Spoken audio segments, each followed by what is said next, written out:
Hello friends, welcome to next study IQ.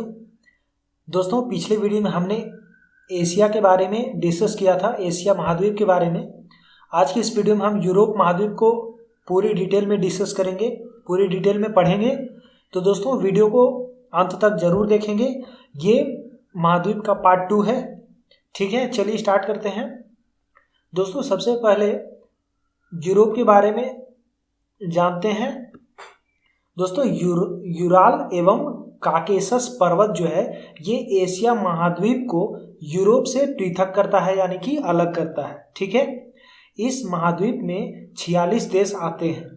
यह विश्व का सर्वाधिक नागरिकृत वाला महाद्वीप है। ठीक है दोस्तों, आपको जितने भी फैक्ट पॉइंट बताए जा रहे हैं वो सारे ही किसी न किसी एग्जाम में पूछे गए हैं।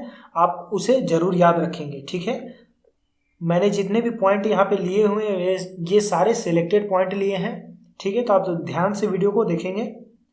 यूरोप को प्रायद्वीपों का प्रायद्वीप भी कहा जाता है। ठीक है, यूरोप महाद्वीप क्षेत्रफल की दृष्टि से ऑस्ट्रेलिया को छोड़कर अन्य सभी महाद्वीपों से छोटा है।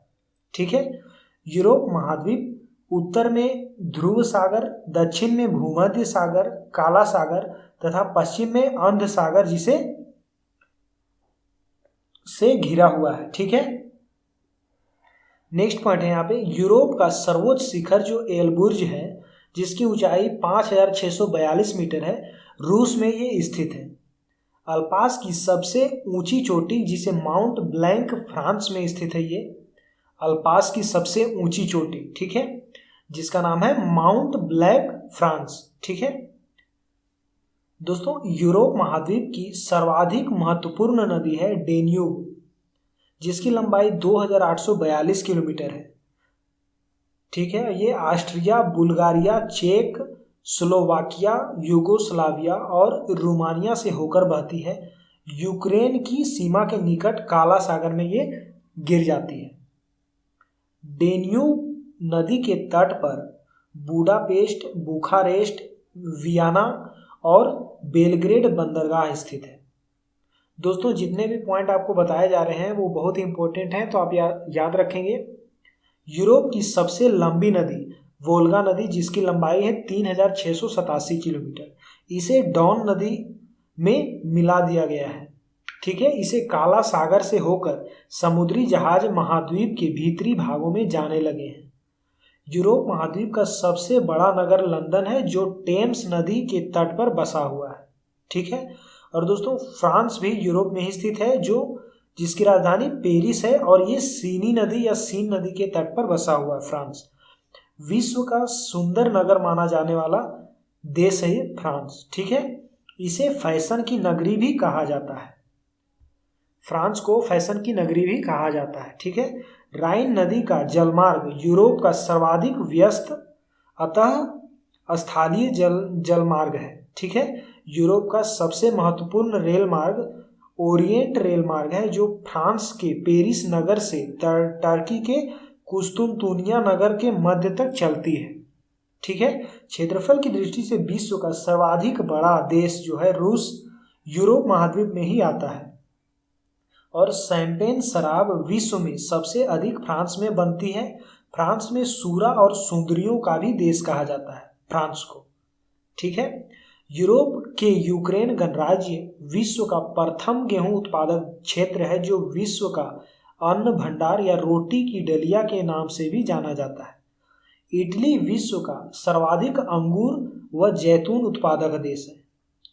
यूरोप के अधिकांश देश को तीन ओर से सागरों के द्वारा घिरा होने के कारण इसे प्रायद्वीपों का महाद्वीप कहा जाता है।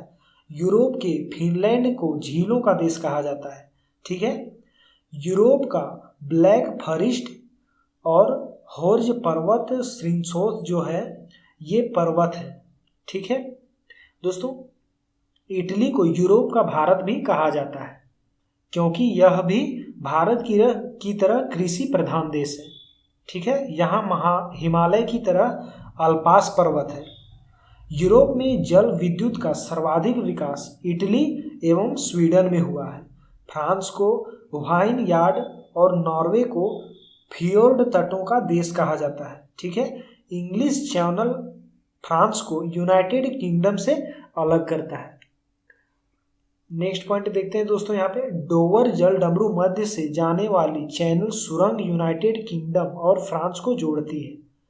ठीक है, इसे रेलवे सुरंग की कुल लंबाई है 50.45 किलोमीटर की। ठीक है, इसकी गहराई है 75 मीटर। इसकी शुरुआत हुई थी बनने की 6 मई 1994 को और 14 नवंबर 1994 को इसकी यात्री सेवा शुरू की गई थी। ठीक है, गल्फ स्ट्रीम जलधार जो यूरोप की गर्म कंबल के नाम से जानी जाती है, गल्फ स्ट्रीम जलधार जिसे यूरोप का गर्म कंबल के नाम से भी जाना जाता है।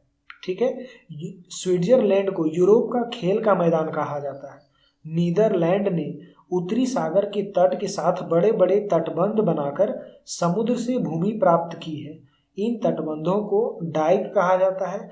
इस प्रकार प्राप्त भूमि को पोल्डर कहा जाता है। ठीक है, अल्पास पर्वत सर्वाधिक विस्तार स्विट्जरलैंड में है। स्विट्जरलैंड और इटली के बीच ग्रेट सेंट बर्नार्ड दर्रा मार्ग प्रदान करता है। ऑस्ट्रेलिया और इटली के बीच ब्रेनर दर्रा मार्ग प्रदान करता है।